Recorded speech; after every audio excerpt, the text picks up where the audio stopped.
Hello friends, welcome to IS Darbar and wish you happy Independence Day, 75th Independence Day की हार्दिक बधाई आप सभी लोगों को। आज का दिन बहुत महत्वपूर्ण है। 15 अगस्त अपने आप में एक त्योहार जैसा है। जैसा कि आप देख पा रहे हैं, हर तरफ आपको एक अजीब सी खुशी मिल रही है, अंदर से एक अजीब सा सुकून मिल रहा है। तो दोस्तों, आज़ादी बहुत बड़ी चीज़ होती है, चाहे वो आपकी खुद की आज़ादी हो, आपकी सोच की आज़ादी हो या फिर आपके देश की आज़ादी हो।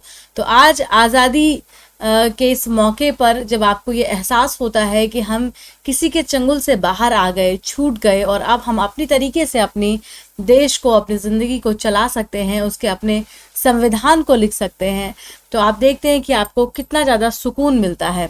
तो दोस्तों, आज 75वें इस समारोह में, इंडिपेंडेंस डे पर, मैं चाहूँगी कि आप सभी लोग खुद के लिए भी एक प्लेज लीजिए।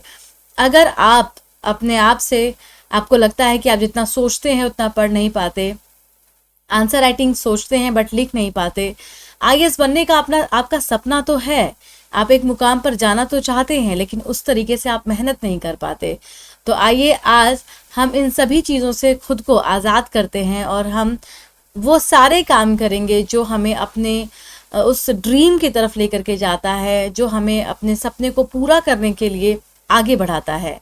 तो once again wish you happy independence day. Enjoy कीजिए, खूब मस्ती कीजिए, जलेबियाँ खाइए, लेकिन साथ में पढ़िए ज़रूर। इसीलिए आज छोटा सा सेशन में लेकर के आई हूँ कि आप इसको देखें, नोट्स बनाएं और आपको एक ऐसा एहसास हो कि हाँ, मैंने आज भी पढ़ाई की है। ओके, तो आगे बढ़ते हैं और आज हम लोग डेली की तरह करंट अफेयर्स में जीएस को लिंक करके पढ़ाई करेंगे, साथ में ऑब्जेक्टिव क्वेश्चंस को भी देखेंगे। ठीक है, तो आगे बढ़ते हैं। आज का पहला जो न्यूज़ है वो गिग वर्कर्स पर है, गिग इकोनॉमी पर है। क्या होता है गिग इकोनॉमी, मैं आपको बताऊंगी। न्यूज़ क्या बोल रहा है? न्यूज़ ये बोल रहा है कि गिग वर्कर्स फ्लैग कंसर्न्स। इन्होंने, जो भी गिग वर्कर्स हैं, गिग इकोनॉमी में काम करते हैं गिग वर्कर्स, उनका कहना ये है कि भाई हमें तो कोई भी सुविधा नहीं मिल रही है, ना ही कोई इंश्योरेंस की सुविधा है, ना ही कोई इंसेंटिव मिलता है, और इस तरीके से वो काफ़ी ज़्यादा नाराज़ हैं अपने अपने ऑर्गेनाइजेशन से। तो आइए देखते हैं कि कौन है ये गिग वर्कर्स, क्या होती है गिग इकोनॉमी, इसके बारे में हम बात करेंगे। तो सिलेबस में कहाँ पर एसोसिएट होगा? जाहिर तौर पर जीएस पेपर 3 में, है ना, पेपर 3 में इकोनॉमी, वहाँ पर आप इसको रख सकते हैं। और इसमें क्या है, इसके बारे में थोड़ा सा जानते हैं। देखिए दोस्तों, गिग इकोनॉमी वो इकोनॉमी होती है जहाँ पर कि जो ऑर्गेनाइजेशंस हैं वो कुछ वर्कर्स के साथ एक कॉन्ट्रैक्ट कर लेते हैं। ध्यान दीजिएगा, कुछ वर्कर्स के साथ एक कॉन्ट्रैक्ट कर लेते हैं। मान लीजिए ये एक ऑर्गेनाइजेशन है, ठीक है, IUC, जस्ट फॉर एग्जांपल, ये एक ऑर्गेनाइजेशन है, दिस इज एन ऑर्गेनाइजेशन, और यहाँ पे कई सारे लोग हैं, उसी इकोनॉमी में कई सारे लोग हैं, ABCD। अब ये सारे लोग जो हैं ये परमानेंट कहीं पर काम नहीं कर रहे, इनके पास स्किल तो है, इन्होंने पॉलिटेक्निक किया हुआ है, इन्होंने बीटेक किया हुआ है, अलग अलग तरीके से इनके पास क्वालिफिकेशन है, लेकिन इनके पास कोई ऐसी परमानेंट जॉब नहीं है। तो ये क्या करेंगे, इन ऑर्गेनाइजेशन के पास जाएंगे और बोलेंगे आप हमें जॉब दो। अब अगर आप इनको परमानेंट जॉब देते हो, दोस्तों अभी हम आगे और भी इकोनॉमी में कॉन्सेप्ट हमारे बढ़ते जाएंगे। फॉर्मल इकोनॉमी आप पढ़ेंगे, है ना, इनफॉर्मल पढ़ेंगे। तो फॉर्मल इनफॉर्मल में क्या फ़र्क होता है? जब भी कोई फॉर्मल ऑर्गेनाइजेशन होगा, फॉर्मल इकोनॉमी होगी, फॉर्मल एम्प्लॉयमेंट होगा, तो वहाँ पर क्या होगा, सारी चीज़ें बहुत ही व्यवस्थित होंगी। अगर इस ऑर्गेनाइजेशन ने इनको हायर किया अपने यहाँ पर, तो इन सभी लोगों को एक सोशल सिक्योरिटी स्कीम के तहत इनको प्रोटेक्ट करना पड़ेगा। भाई आप मेरे ऑर्गेनाइजेशन में काम कर रहे हो, आपके हेल्थ इंश्योरेंस और बाकी जो भी आपको समस्या बीच में आती है, उन सब की जिम्मेदारी हमारी होगी, ऐसा ये ऑर्गेनाइजेशन कहेगा। लेकिन ऑर्गेनाइजेशन ये देखता है भाई मेरा तो नुकसान होगा, क्योंकि मेरे पास already sufficient amount of workers मौजूद हैं, मैं इनको क्यों जॉब दूं, है ना। तो यहाँ पे बीच में एक कॉन्सेप्ट निकल करके आता है। ये लोग बोलते हैं कि चलो आप हमें जॉब दे दो, कुछ दिन के लिए दे दो, है ना, हमें कुछ एक्सपीरियंस हो जाएगा, फिर हम कहीं और ट्राई कर लेंगे। तो ये ऑर्गेनाइजेशन बोलेगी कि चलो ठीक है, हम आपको जॉब तो दे रहे हैं, लेकिन कॉन्ट्रैक्ट बेसिस पर दे रहे हैं। मेरे को ये प्रोजेक्ट मिला है, ये कॉन्ट्रैक्ट मैं ले रहा हूँ, इसके बेसिस पर मैं आपको जॉब दे रहा हूँ। जब ये कॉन्ट्रैक्ट खत्म, आपकी जॉब भी खत्म। ठीक है, आपको कोई भी सोशल सिक्योरिटी स्कीम्स नहीं दिया जाएगा, जैसे कि कोई बीमार पड़ रहा है तो हॉस्पिटल का खर्चा दे दिया, और जिस तरह की जो भी इंश्योरेंस वगैरह होते हैं वो दे दिया, पीएफ कट दिया, बोले ये सब कुछ भी हम आपको प्रोवाइड नहीं करेंगे। तो बस इसी पर हम चर्चा कर रहे हैं, इसी पर हम बात कर रहे हैं। यही होते हैं गिग वर्कर्स। और दूसरी तरफ हम ये कह सकते हैं कि ये फ्रीलांसर्स की तरह होते हैं। आप देखेंगे कि जैसे एग्जाम्पल यूपीएससी का लेते हैं, क्या सभी लोगों के पास अपना कोचिंग इंस्टीट्यूट होता है? नहीं। कोचिंग इंस्टीट्यूट्स तो मान लीजिए किसी मार्केट में 10 कोचिंग इंस्टीट्यूट हैं, ठीक है ना। अब इस कोचिंग इंस्टीट्यूट में पढ़ाने के लिए टीचर्स आते हैं, तो टीचर्स कौन होते हैं? फ्रीलांसर्स होते हैं। अब वो इस कोचिंग में पढ़ाएंगे, यहाँ भी पढ़ाएंगे, यहाँ भी पढ़ाएंगे, यहाँ भी पढ़ाएंगे। तो टीचर्स जो हैं वो कई सारी कोचिंगों में जाकर के पढ़ाएंगे, जबकि इंस्टीट्यूशंस एक होगा। आईएएस दरबार तो एक ही है ना, आईएएस दरबार 2 तो नहीं है, आईएएस दरबार एक है। इसमें पढ़ाने वाले टीचर्स की संख्या कई सारी हो सकती हैं, और वो टीचर्स और भी कोचिंगों में जाकर के पढ़ाएंगे। तो ये क्या हो गए? फ्रीलांसर्स की तरह हो गए। अब ये इंडिपेंडेंट है, आज़ाद हैं, जब मन किया जहाँ पर जितने पैसे का अपना रेट लगाया वहाँ पे पढ़ाया लोगों को। तो इस तरीके से आप समझेंगे क्या होती है गिग इकोनॉमी और कौन होते हैं गिग वर्कर्स। ठीक है, तो मैंने एक रॉ एग्जाम्पल दिया है, आपको उसको समझना है। आज भारत में 15 मिलियन फ्रीलांसर्स मौजूद हैं। अगर आप में से कुछ लोग बीटेक किए हुए होंगे, उनके पास भी ऐसी अपॉर्चुनिटी आई होगी कि चलो हम अपने एंड पर काम करते हैं, कंपनी को कुछ फ़ायदा पहुंचाएंगे, कंपनी इनको पैसा देगी, और साथ में कोई भी ऐसा सिक्योरिटी देने का कोई वादा नहीं करती है। आगे आने वाले फ्यूचर में ये एक्सपेक्टेशन है कि 90 मिलियन के करीब ये गिग वर्कर्स मौजूद होंगे। गिग इकोनॉमी में काम करने वाले जो लोगों की पोटेंशियल है, जो क्षमता है, वो 90 मिलियन के करीब हो सकती है आने वाले भविष्य में, फ्यूचर में। आज के समय में 15 मिलियन लोग ऑलरेडी वर्कर हैं। ध्यान दीजिए, अगर इतने सारे लोग काम कर रहे हैं फ्रीलांसर के तौर पर, उनको कोई सिक्योरिटीज वगैरह नहीं दी जा रही है। अब देखिए जोमेटो में भी जो लोग काम करते हैं, जोमेटो तो एक प्लेटफॉर्म हो गया, राइट। अब जोमेटो ने कई सारे लोगों को अपने यहाँ पर हायर कर लिया। अब ये लोग जाते हैं, डिलीवरी करते हैं, और इस तरीके से इनका जॉब रहता है। तो यहाँ पे ये बहुत बड़ी बात है कि अगर इतने सारे इंडिविजुअल्स जो हैं वो इस तरीके से काम कर रहे हैं, तो इनका ध्यान भी तो रखना पड़ेगा। इनको इंसेंटिव मिलना चाहिए, ये भी प्रोत्साहित रहने चाहिए। आप इनको टॉर्चर तो नहीं कर सकते हो कि भाई आप मैक्सिमम काम देते जाओ और हम आपको उतना फ़ायदा नहीं देंगे। तो इसी वजह से ये काफ़ी चर्चा में है, इसको आपको दिमाग में रखना है। आइए अगला न्यूज़ देखते हैं। India can sustain CAD of 2.5 to 3%। Hindi माध्यम वाले डर तो नहीं रहे इतना भारी भरकम शब्द देख करके, क्या है ये? अभी हिंदी में भी हम लोग देखेंगे।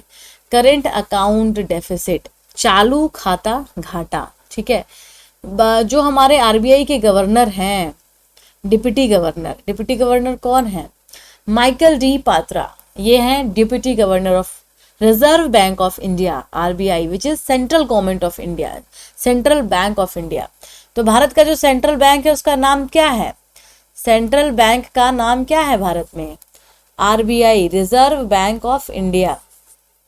ठीक है, तो RBI कौन हो गए? दादाजी हो गए आपके देश के, और इसके अंदर में जो बाकी इनके बेटे लोग हैं, SBI, IDBI के सारे। ठीक है, तो RBI के डिप्टी गवर्नर ने कहा कि अगर भारत का जो करंट अकाउंट डेफिसिट है, चालू खाता घाटा जो है, अगर वो 2.5% से 3% तक भी हो गया ना, तो घबराने की बात नहीं है। इंडिया उसको मैनेज कर सकता है। इंडिया के पास इतनी पावर है, कैपेसिटी है कि वो इतने घाटे को सह सकता है। जैसे मैं आपको एग्जांपल देती हूँ, आपके पास 10 रुपए थे, ठीक है, आपने क्या किया, आप गए मार्केट में, अपने घर के लिए आपको सामान खरीदना था, चावल आटा सब खरीदना था, 10 रुपए हैं, दुकान पर गए तो आप वहाँ पे 15 रुपए का सामान खरीद लाए। देखिएगा 10 रुपए थे ना, 15 का सामान खरीद लाए, माइनस में कितना हुआ? 5 रुपया माइनस में चला गया। आपने दुकान वाले को बोला कि यार 5 रुपये में तुमको अगली बार दे दूंगा, अभी तुम मुझे सामान दे दो। तो आपका जो, और ध्यान दीजिए मैंने एग्जाम्पल क्या लिया है, सामान का, खाने पीने के सामानों का। तो खाने पीने का सामान तो आज है कल खत्म हो जाएगा। 5 रुपए आपका घाटा हुआ, लेकिन आपने बोला भाई मैं तुम्हें दे दूंगा। क्यों? क्योंकि आपको पता है कि मुझे भी 10 दिन में सैलरी मिल जाएगी 20 रुपए की। तो मैं 5 रुपए यहाँ से इसका चुका दूंगा, फिर 15 रुपए का सामान ले आऊंगा। तो वही कह रहा है यहाँ पे जो आरबीआई के डिप्टी गवर्नर है, वो यही कह रहे हैं कि चिंता की कोई बात नहीं है, अगर इतना हमारा डेफिसिट हो रहा है तो हम इसको संभाल सकते हैं। तो आइए देखते हैं क्या है ये, किसके बारे में बात की गई है, क्या कहा जा रहा है। घाटा होता क्या है? घाटा मैंने आपको बता दिया ना कि आमतौर पे जब आप खर्च ज़्यादा कर देते हो, पैसे कम होते हैं, तो घाटा हो जाता है। तो यहाँ पर वही है कि किसी भी फाइनेंशियल टर्म्स में जब हम देखेंगे, और अब अगर हम देश के तौर पे देखेंगे, इकोनॉमी के तौर पर देखेंगे, थोड़ा बड़े एंगल में देखेंगे, तो बैलेंस ऑफ पेमेंट का कॉन्सेप्ट आएगा जिसको आपको पढ़ना है। तो यहाँ पर करेंट अकाउंट क्या होता है, देखिए ध्यान दीजिए। एक होता है करेंट अकाउंट, नोट करिएगा, ठीक है, अपनी कॉपी में नोट जरूर करना है। चालू खाता, ठीक है, चालू खाता। दूसरा होता है कैपिटल अकाउंट। क्लियर है? कैपिटल अकाउंट मतलब पूंजीगत व्यय, पूंजीगत खाता। अब हम बात करें डेफिसिट की, पूंजीगत और इधर चालू खाता, याद रखिए। अब चालू खाता मतलब क्या, आप लोगों ने अपने आम भाषा में सुना होगा ना कि चालू खाता मतलब सामान आया गया, खर्च हो गया, कोई इन्वेस्टमेंट नहीं है। हमने सामान मंगाया कि हमें उसको कंज्यूम करना था, सामान आया, खत्म हो गया, फिर मंगाया, फिर इस तरीके से चलता है। कैपिटल अकाउंट में क्या होता है, पूंजीगत अकाउंट ना, पूंजीगत खाता मतलब पूंजी होगी, एसेट क्रिएट होगा। ध्यान दीजिएगा, एसेट क्रिएट होगा। आपने जाकर के सोने का एक कंगन खरीदा, तो वहां पे खर्चा तो हुआ, 50,000 रुपए आपके चले गए, लेकिन आपके पास गोल्ड आ गया। गोल्ड का दाम हो सकता है कल वो 50,000 का सामान 60,000 का हो जाएगा। तो आपने क्या किया, इन्वेस्टमेंट किया, आपके पास एसेट क्रिएट हुआ। वो कहाँ गया, पूंजीगत व्यय में गया, कैपिटल अकाउंट में गया। वहीं दूसरी तरफ आपने लोन लिया था 1 करोड़ रुपए का, आपने उस लोन को चुका दिया, खत्म हो गया, आपकी लाइबिलिटी खत्म हो गई।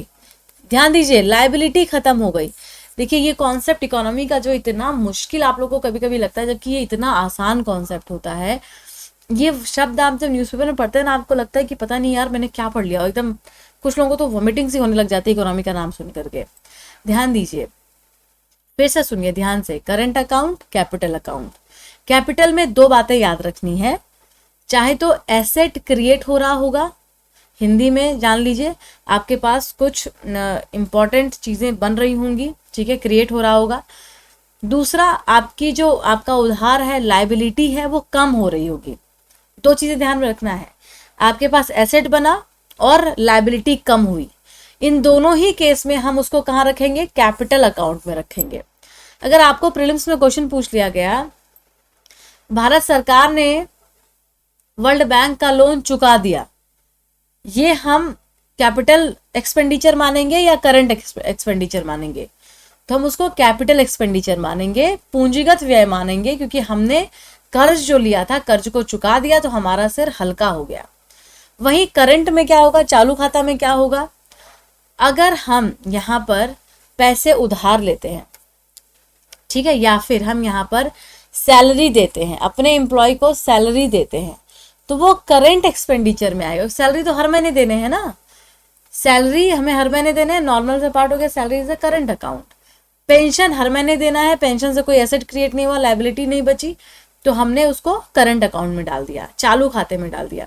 हमें बाहर से क्रूड ऑयल मंगाना था, पेट्रोलियम मंगाना था, हमने 300 करोड़ का आवंटन कर दिया, वहां से तेल आ गया, करंट अकाउंट में चला गया। क्यों? क्योंकि तेल आना ही था, खर्चा होना था, कोई कैपिटल थोड़ी ना उससे बना, वो तो खर्चा है। आप आटा चावल दाल कितना भी भर लो अपने घर में, वो आपका नॉर्मल खर्चा है। उसको आप बेचने जाओगे तो वो 2 रुपए महंगा नहीं मिलेगा, उतने पर ही बिकेगा आपका, या उससे इवन कम दाम पर बिकेगा, है ना। तो इसको याद रखना है, कैपिटल और जो करंट अकाउंट का कॉन्सेप्ट है।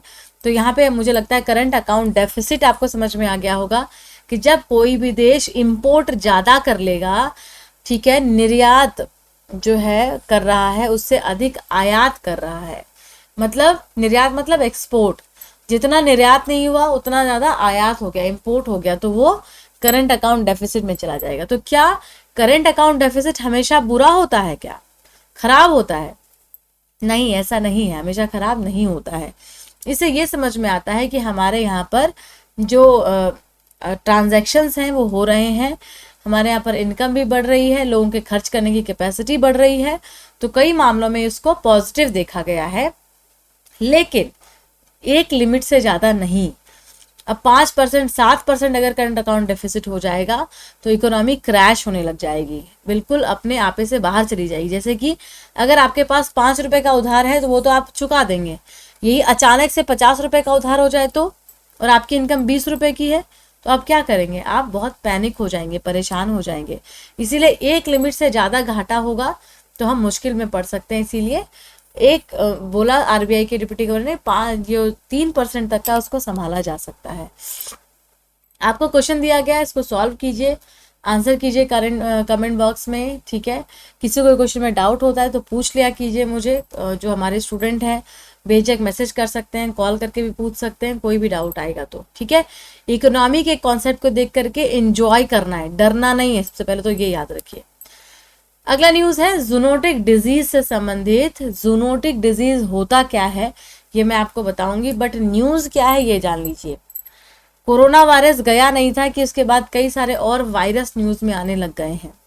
लांगिया वायरस, लेवी इसका शॉर्ट फॉर्म है, लांगिया वायरस।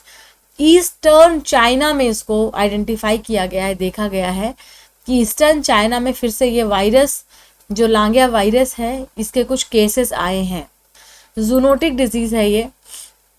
जूनोटिक डिजीज का मतलब होता है जब कोई व्यक्ति ह्यूमन बीइंग एनिमल के कांटेक्ट में आता है और एनिमल के सोर्स से इन्फेक्ट होता है, ठीक है, पशु के स्रोत से सीधे तौर पर जब इन्फेक्ट होता है, गाय या भैंस बछड़े से होने वाले जो भी या कोई भी इस तरीके के जानवर है, मुर्गी पालन से होने वाले जो भी बीमारी है, वायरस है, अगर वो इंसानों में पहुंच जाता है, मानव में पहुंच जाता है तो उसको जूनोटिक डिजीज कहते हैं। इसको आपको याद रखना है, जूनोटिक, ठीक है। So Lyme disease, Ebola, malaria, rabies, ये सारे जूनोटिक डिजीज के ही एग्जाम्पल्स हैं। जोनोसिस, यहाँ पे अब देखिए आपको क्वेश्चन दिया गया, zoonosis refers to the transmission of disease between animal and human. Zoonosis जानवरों और मनुष्यों के बीच रोगों के संचरण को संदर्भित करता है। सही है या गलत आपको बताना है। जूनोटिक रोग दुनिया भर में प्रचलित है, वे वायरस, बैक्टीरिया, परजीवी या कवक के कारण हो सकते हैं, हल्के या गंभीर बीमारी या मृत्यु का कारण भी बन सकते हैं। क्या ये सही है? आंसर कीजिए कमेंट बॉक्स में। अगला जो न्यूज़ है वो एलिफेंट से संबंधित है। 29 एलिफेंट हाथियों को पोच कर लिया गया है पिछले 3 सालों में। देख क्या होता है ना कि जो स्मगलर्स होते हैं, आपने बहुत सारी मूवीज देखी होंगे, स्मगलर्स होते हैं। और आपने पुष्पा मूवी देखी है? पुष्पा मूवी में क्या होता है, जो लकड़ियां हैं, चंदन की लकड़ियां, रेडवुड, जो आपका आंध्र प्रदेश का शेषाचलम पार्क है, शेषाचलम फॉरेस्ट है, वो रेडवुड के लिए बहुत जाना जाता है। रेड सैंडलवुड, चंदन की लकड़ियों का एक बहुत बड़ा भंडार है वहाँ पे, शेषाचलम नेशनल पार्क, जो कि आपके आंध्र प्रदेश में है। तो वो लोग क्या कर रहे थे, लकड़ियों की स्मगलिंग कर रहे थे। वैसे ही जो हाथी है, आइवरी टस्क है ना, आप कुछ भी बोल सकते हैं, इनकी जो दांत है, हाथी दांत है, आइवरीज हैं, उनको बेचा जाता है और ये बहुत महंगा बिकता है। क्यों? क्योंकि चाइना, जापान, ये सारे जो नॉर्थ ईस्टर्न कंट्रीज हैं, साउथ ईस्टर्न कंट्रीज हैं, यहाँ पे एक माना जाता है कि भाई हाथी के दांत के कुछ ऑर्नामेंट्स बनते हैं या इनको शुभ के लिए घर में रखा जाता है। तो हाथी के दांत आएंगे कहाँ से? हाथी को मार के तो निकाले जाएंगे। तो ऐसे ये जो आपके अंधविश्वास है, ये सब कॉन्सेप्ट, इसकी वजह से हाथियों को मार दिया जाता है, स्मगल कर लिया जाता है। और इसको रोकथाम के लिए सरकार ने कई सारे कानून बनाए हुए हैं, ठीक है, और इसके लिए कोऑर्डिनेट किया जाता है, एलिफेंट्स को बचाया जाता है। लेकिन तब भी 29 एलिफेंट्स को पोच कर दिया गया 3 सालों में। एशियन एलिफेंट्स की बात करें, अच्छा ये जीएस पेपर 3 एनवायरनमेंट में आएगा, याद रखिएगा, वहाँ पे स्पेसीज के बारे में आपको पढ़ना है। तो एशियाई हाथियों की बात करें तो ये इनके 3 सब स्पेसीज होते हैं, 3 उप प्रजातियां हैं, भारतीय, सुमात्रन और श्रीलंकाई। तो इंडियन, सुमात्रन और श्रीलंकन एलिफेंट जो है वो एशियन एलिफेंट्स हैं, ठीक है। इनका बहुत ही बड़ा रेंज है, भारत में भी काफ़ी अच्छे खासे अकाउंट्स में पाए जाते हैं हाथियाँ। ये अपने एक झुंड में निकलते हैं, आपको मालूम ही होगा। और इसको जो फीमेल हैं वो लीड करती हैं, जो भी लार्जेस्ट फीमेल एलिफेंट होती हैं वो लीड करती हैं, ठीक है। इनका जो प्रेगनेंसी पीरियड होता है वही बहुत ज़्यादा होता है, 680 दिनों का इनका प्रेगनेंसी पीरियड होता है, ठीक है। तो यहाँ पे अगर आप IUCN वगैरह की बात करें, इनकी इनकी आयु कितनी होती है, तो 14 से 45 साल तक ये बर्थ दे सकते हैं, है ना। एंड IUCN की रेड लिस्ट में एंडेंजर्ड रखा गया है, एशियन एलिफेंट्स को लुप्त प्राय रखा गया है वाइल्ड लाइफ प्रोटेक्शन एक्ट 1972 के तहत शेड्यूल 1 में, यानी कि अनुसूची 1 मतलब हाईएस्ट प्रोटेक्शन।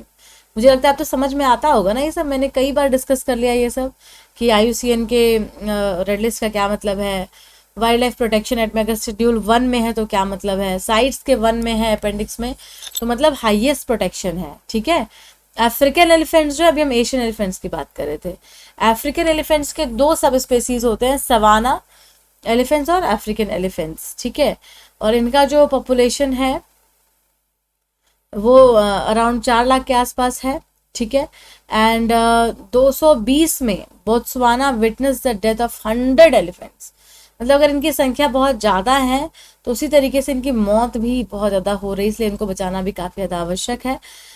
थ्रेट्स आपको पता चली गया, हैबिटेट लॉस होता है और ह्यूमन एलिफेंट का कॉन्फ्लिक्ट होता है, इस चक्कर में लोग मार देते हैं हाथियों को और इससे मिस ट्रीटमेंट होता है। ये सारे इनके थ्रेट्स हैं जिससे इनको बचाया जाना चाहिए, ठीक है। यहाँ पे आपके सामने क्वेश्चन दिया हुआ है, ध्यान से इसको पढ़ेंगे, इसका आंसर करेंगे और इसको बताएंगे कि सही आंसर क्या है इसका, ठीक है। अगला न्यूज़ है इको सेंसिटिव जोन के बारे में। मैंने आपको बहुत डिटेल में डिस्कस किया इको सेंसिटिव जोन के बारे में।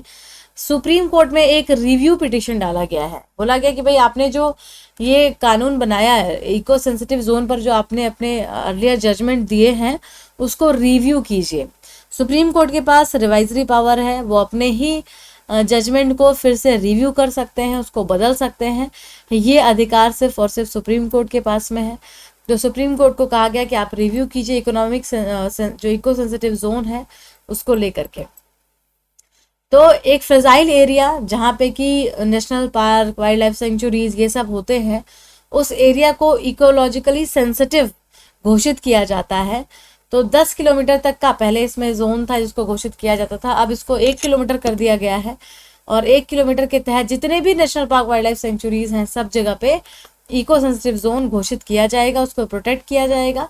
और इसी को रिव्यू करने की बात अभी दोबारा से की गई है, इसमें मैंने काफ़ी डिस्कस किया हुआ है। वेस्टर्न घाट वाला जो आपका हिस्सा है वो काफ़ी फ्रेजाइल एरिया है, यहाँ पे 2 कमेटी का डिस्कशन होता है हमेशा, कस्तूरी रंगन कमेटी और गडगिल कमेटी, ये दोनों ही बहुत इंपॉर्टेंट है, आप इसको ज़रूर पढ़िएगा। तो यहाँ पे क्वेश्चन दिया हुआ है, ध्यान से पढ़िए और इसका आंसर कीजिए कमेंट बॉक्स में। अगला न्यूज़ है ताइवान और चाइना को लेकर के। देखिए अभी स्टेटस को बना हुआ है, ताइवान चाइना फिर से एक बार आमने सामने है। भारत का क्या स्टेक है इस पर, आपको मैंने बताया था कि 1912 में जो रिपब्लिक ऑफ चाइना है वो बनता है। इसके पहले ये 1895 से जापान के अंडर में ताइवान को दे दिया गया था ट्रीटी ऑफ सिमोनोस्की के द्वारा। और ये अगर आता है कि ट्रीटी ऑफ सिमोनोस्की किससे जुड़ा हुआ है तो ये आप याद रखिएगा, ताइवान को जापान को दे दिया गया था। बाद में 1945 में जब जापान ने सरेंडर किया, द्वितीय विश्व युद्ध के बाद जब जापान ने सरेंडर किया और फिर ताइवान को आज़ाद किया गया, तो ताइवान फिर अपने राइट्स के लिए तब से लड़ने लगा। और ताइवान का ये कहना है कि मैं ही ओरिजिनल चाइना हूँ, है ना, जो चाइना है वो बाद में बना। ताइवान ओरिजिनल चाइना की बात करता है कि मैं ओरिजिनल चाइना हूँ, लेकिन चाइना ताइवान को अपने सब्सिडरी के तौर पर मानता है। और ये कहता है, मैंने आपको बताया था ना कि चाइना ने क्या प्रस्ताव दिया था ताइवान को 1980s में कि आप हमारे अंडर में काम करिए, एडमिनिस्ट्रेशन में रहिए, बाकी आपका अलग इंडिपेंडेंस होगा बट एडमिनिस्ट्रेशन हमारा होगा। ताइवान ने इसको पूरी तरीके से खारिज कर दिया और यही वजह है कि ताइवान को ना तो यूएन में अभी तक सदस्यता मिली है, बहुत सारे ऐसे देश हैं विश्व में जो ताइवान को सॉवरेन नेशन की तरह रिकॉग्नाइज नहीं करते हैं। ठीक है, लेकिन ताइवान लगातार इसमें जुटा हुआ है। इंडिया पहले वन चाइना पॉलिसी को ही मानता था, लेकिन 1995 के बाद से इंडिया ने ताइवान के साथ अपने जो सेपरेट रिलेशन है उसको मेंटेन करना शुरू कर दिया है। और ताइवान के जो भी एडमिनिस्ट्रेटिव हैं वो इंडिया आते हैं, इंडिया के ऑफिसर्स ताइवान जाते हैं और वहाँ से जो भी अपना कोऑपरेशंस हैं, एनवायरमेंटल इश्यूज, टेक्नोलॉजी, इन सभी को लेकर के ताइवान और इंडिया के बीच में काफ़ी अच्छी दोस्ती बनी हुई है। ठीक है, तो आज के लिए इतना ही करते हैं। Thank you so much. Independence Day मनाइए और इंडिपेंडेंस डे पर एक प्लेज लीजिए कि अपने भारत माता के लिए, अपनी इस प्यारी सी कंट्री इंडिया के लिए आपसे जो होगा हर संभव कोशिश आप करेंगे कि इसको कैसे फ्लरिश किया जाए, आगे बढ़ाया जाए। और इसका सबसे अच्छा, सरल और आसान जो तरीका है वो ये है कि आप सेलेक्ट होकर के एडमिनिस्ट्रेशन में जाएं, आईएएस बन करके, आईपीएस बन करके आगे सर्विस में जाएं और वहाँ पर सर्व करें, अपने देश को आगे बढ़ाने के लिए सर्व करें। इससे क्या होगा, देश आगे बढ़ेगा, अच्छी सोच के लोग जाएंगे और इससे बहुत ज़रूरी है कि आपको अपनी सोच पर काम करना चाहिए। तो आज के लिए इतना ही। Thank you so much. Discussion कैसा लगा कमेंट करके बताइए।